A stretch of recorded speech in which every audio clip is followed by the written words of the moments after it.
पूज्य श्री श्रद्धेय धर्मरत्न शांति दूत पूज्य हमारे ज्येष्ठ भ्राता श्री ठाकुर जी पधार गए हैं इस कथा में। और आज मानो श्री धाम वृंदावन ही चल करके आ गया हो। हमें पूज्य मलुक पीठ वाले महाराज जी ने एक कथा बताई थी, एक बात बताई थी, वो बहुत ही आपको देख करके याद आ जाती है। पूज्य श्री मलुक पीठ वाले महाराज जी कहते थे, वृंदावन के कोई भी एक ब्रजवासी तुम्हें स्वीकार कर ले या किसी भी ब्रजवासी तुमसे नाता जोड़ ले तो ये मान लेना साक्षात श्री ठाकुर जी ने तुमको स्वीकार कर लिया है। ये पूज्य महाराज जी की वाणी। तो हम तो हमारे जीवन में वैसे तो हम 6 भाई हैं, उन भाइयों में बड़े भाई हमारे ये हैं।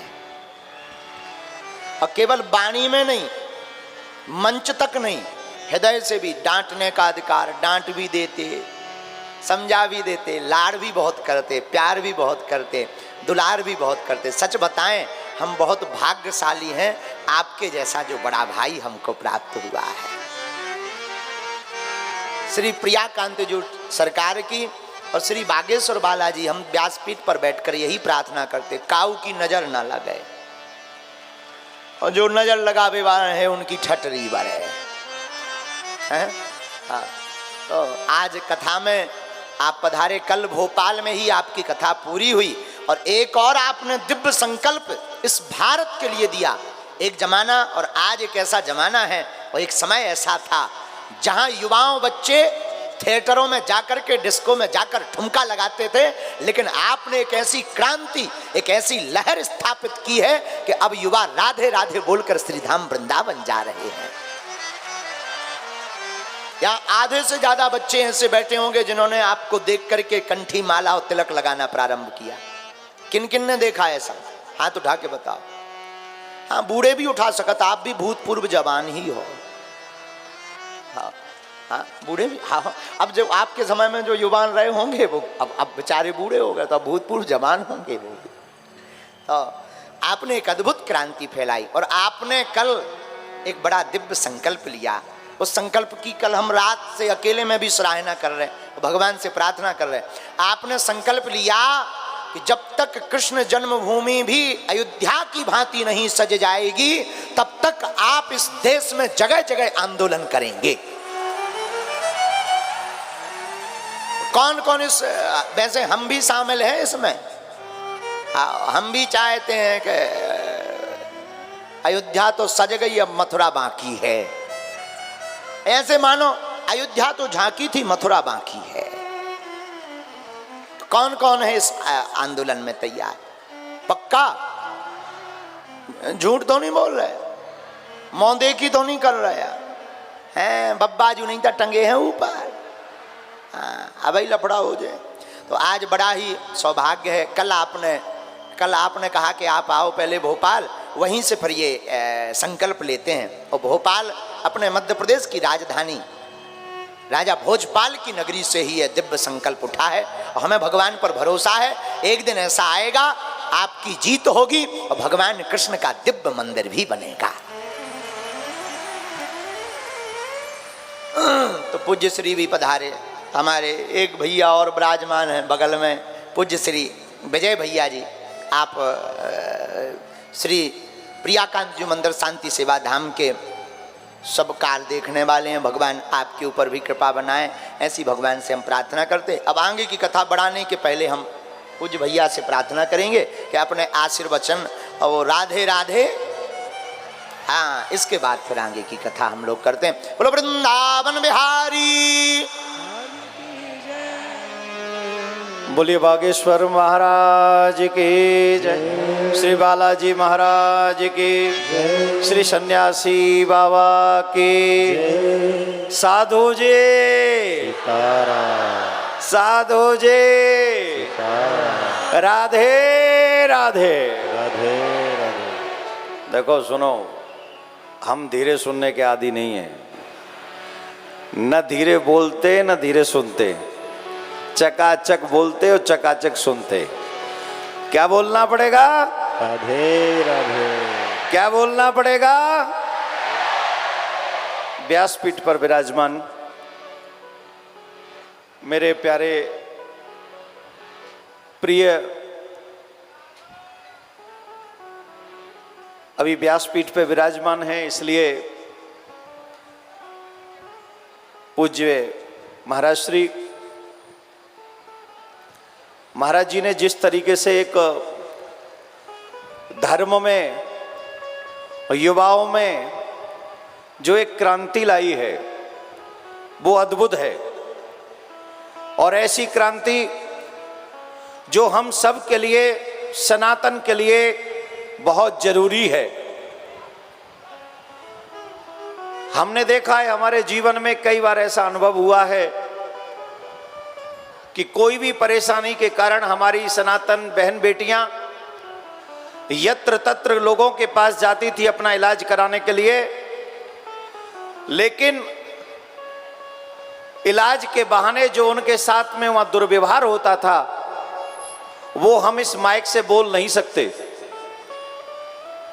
और हम इस बात से बहुत प्रसन्न हैं कि बालाजी महाराज अपनी कृपा हमारे भैया पर, अनुज पर इतनी की हुई है कि आप लोगों के कष्टों का निवारण करते हैं, और बंद कमरे में नहीं करते हैं, कथा पंडाल में करते हैं, कैमरों के सामने करते हैं। इसमें कुछ छिपाने योग्य नहीं है। जो लोग कहते हैं कि ये अंधविश्वास फैला रहे हैं, कमरे में बैठे हुए लोग क्या जाने कि विश्वास किसको कहते हैं और अंधविश्वास किसको कहते हैं। जिन्होंने कभी अपने माँ बाप पे, अपने धर्म पे, अपने भगवान पे विश्वास न किया हो, उन्हें क्या पता बालाजी का विश्वास क्या होता है। जो एक जगह पर बैठकर कहते कि I don't believe in God, मैं भगवान को नहीं मानता, तो जब तुम भगवान को ही नहीं मानते तो फिर चमत्कार को कैसे मानोगे, हनुमान जी की कृपा को कैसे मानोगे? क्योंकि तुम्हारी नजर में तो हनुमान जी है ही नहीं, और जिनकी नजर में नहीं है वो नहीं जान पाएंगे कि बालाजी क्या है, कृपा किसको कहते हैं। जय जय जय हनुमान गुसाई, कृपा करो गुरुदेव की नाही। कौन ऐसा है जो हनुमान जी की कृपा को ठुकरा सकता है? कोई भी नहीं। जीता जागता सबूत हमारे मध्य में व्यासपीठ पर विराजमान हमारे पूज्य भाई श्री है, जो हमारे अनुज हैं, जो बागेश्वर धाम बालाजी महाराज की कृपा के पूर्ण कृपा पात्र हैं, जो आज हमारे मध्य में, देखिए ना, यहां से जहां तक जा रहे नजरे सरीसर नजर आ रहे हैं। अब जिनकी खो पड़ी, किसी के होता है सर और किसी की होती है खो पड़ी। सर तो झुकने के लिए है, पर जिनकी खोपड़ी, खोपड़ी का मतलब है जो खोई पड़ी, वो है खोपड़ी। जिनकी खो गई है और कहीं पड़ी है, वो क्या जानेंगे कि बालाजी महाराज का क्या कृपा है और क्या चमत्कार है। परख सकती नहीं रत्न को हर इंसान की आंखें, परख सकती नहीं रत्न को हर इंसान की आंखें, दिखाई हनुमत क्या देगा जब न हो जब तक ज्ञान की आंखें। मैं बार बार व्यासपीठ को नमन करता हूं। मुझे पता है कि आप महाराज जी को सुनना चाहते हैं, लेकिन इतने बड़े सनातनियों के बीच में कल जो हमने एक संकल्प लिया है, उस संकल्प को व्यासपीठ के आगे दोहराते हुए अपनी वाणी को विराम दूंगा। वो संकल्प है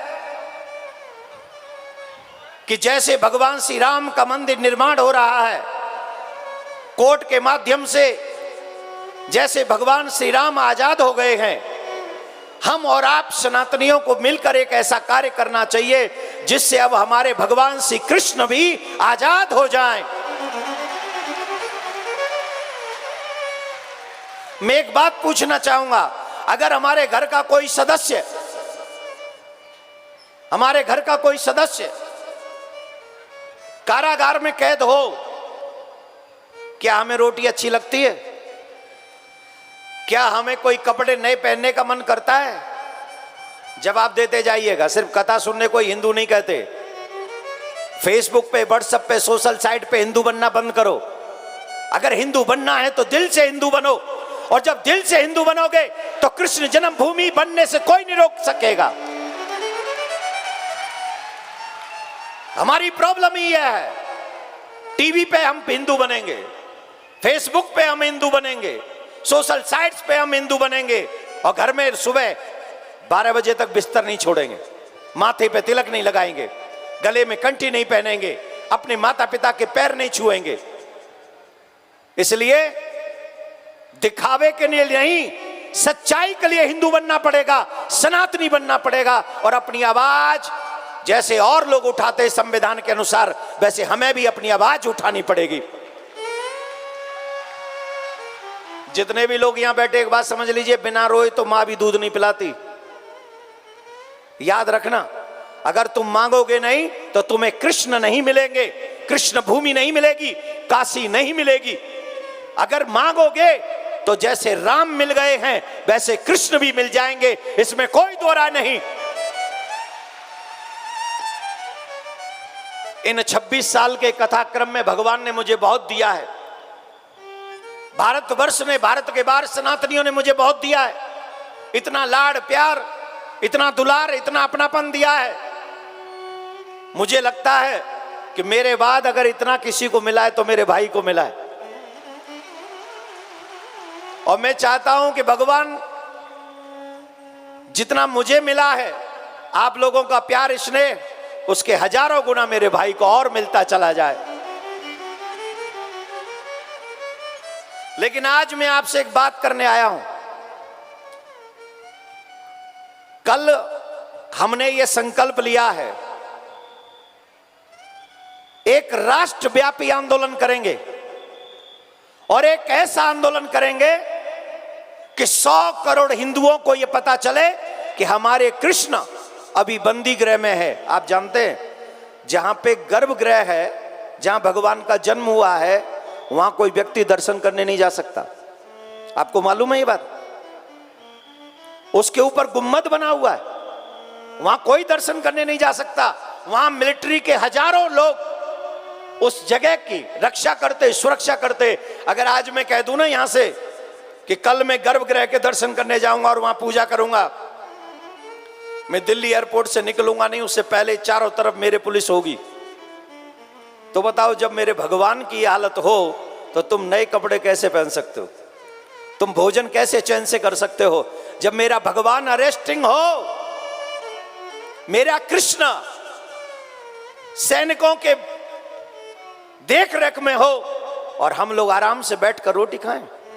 मैं तो कहता हूं, खाओ, ताकत बढ़ाओ, और आंदोलन में इतने शामिल हो जाओ कि हमारी बात को भारत सरकार भी सुने, हमारी बात को सुप्रीम कोर्ट भी सुने, और हमारी बात को वो लोग भी सुने जो हमारी जगह पर अपना अधिकार जमाते हैं।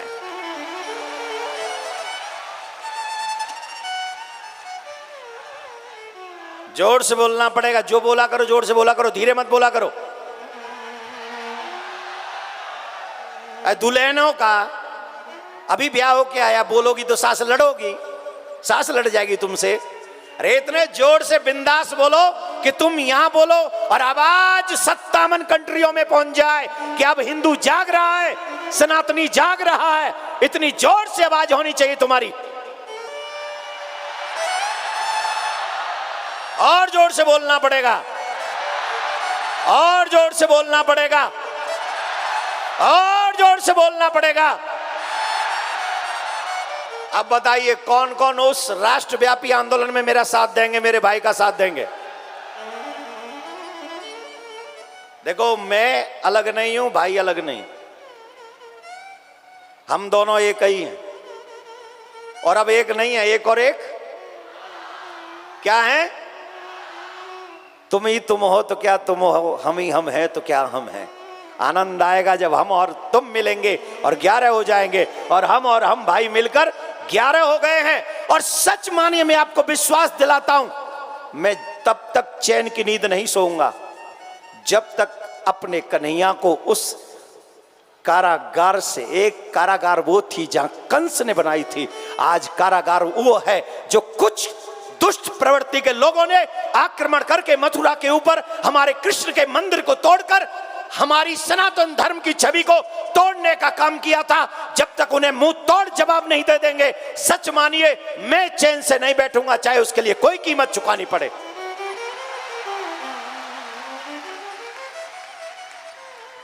आप सभी से एक प्रार्थना कर रहा हूं भैया के सामने, ट्विटर पे, फेसबुक पे, जिस सोशल साइट्स पे आप हो, अपने नाम के पीछे सनातनी लिखना प्रारंभ कर दो।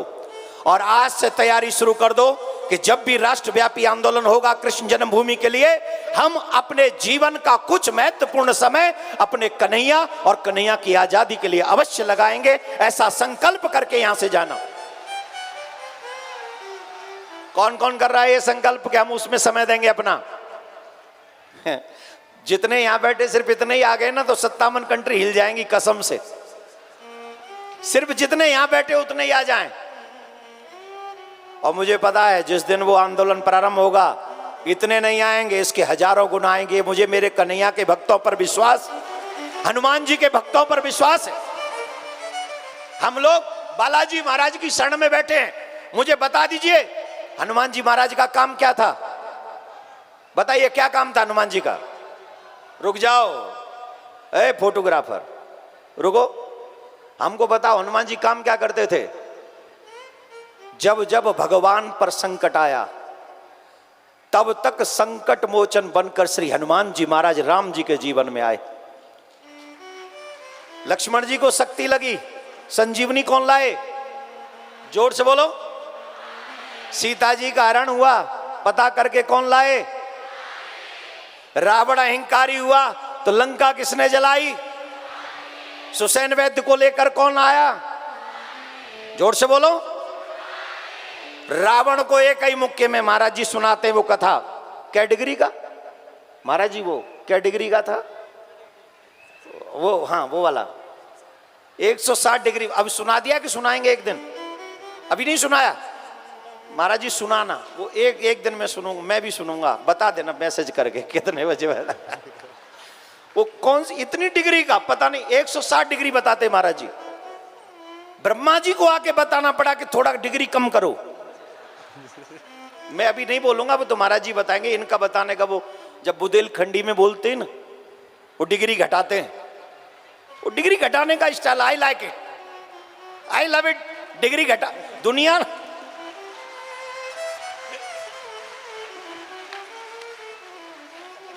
दुनिया डिग्री बढ़ाने को लाइक करती है और मैं इनके डिग्री घटाने वाले स्टाइल को सीरियसली आई लव इट। बहुत अच्छा लगता है वो जब आप बताते, वो भी बुंदेलखंडी भाषा में। अब हम इनके बागेश्वर धाम में हमने कथा की थी और वहां हमने एक शब्द सुना था महाराज जी के मुंह से, ठठरी। और बाद में हमने सुना वो ठठरी भी एक अजीब चीज हो गई है बाद में। तो हनुमान जी महाराज जिन्हें ब्रह्मा जी ने आके कहा कि अपनी डिग्री कम करो, रावण में एक मुक्का मारा तो रावण को ब्रह्मांड दिख गया था।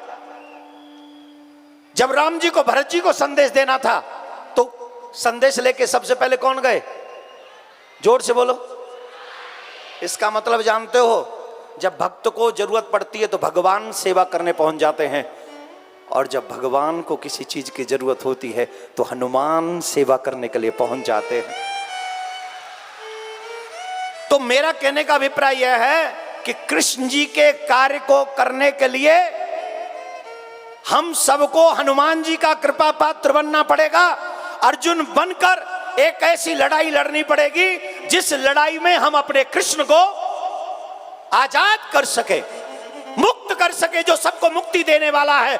हम संसार के इन बंधनों में जो कुछ लोगों ने हमारे भगवान को बंदी बना रखा है, हमें इसमें कार्य अवश्य करना होगा। और याद रखना, दो दल होंगे, एक पांडवों का दल होगा और एक कौरवों का दल होगा।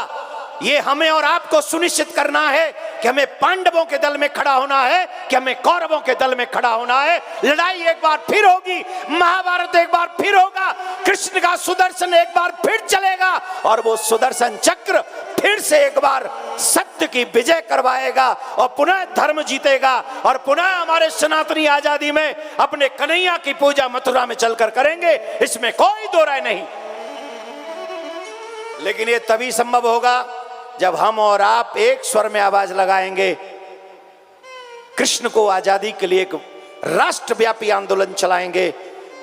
और ये सब संभव है। आपसे एक बात कहकर अपनी वाणी को विश्राम दूंगा, न पद चाहता हूं न प्रतिष्ठान चाहता हूं, न पद चाहता हूं न प्रतिष्ठान चाहता हूं, जो सुरक्षित हो आने वाली पीढ़ी, मैं ऐसा हिंदुस्तान चाहता हूं, मैं ऐसा हिंदुस्तान चाहता हूं। व्यासपीठ को बार बार नमन। अधिक समय लिया उसके लिए व्यासपीठ से भी क्षमा और आप सब जनता जनार्दन से भी मैं क्षमा चाहता हूं। एक बार प्यार से बोलना पड़ेगा मेरे प्यारे, ना जी ना, आपको जोर से बोलना पड़ेगा और जोर से बोलना पड़ेगा।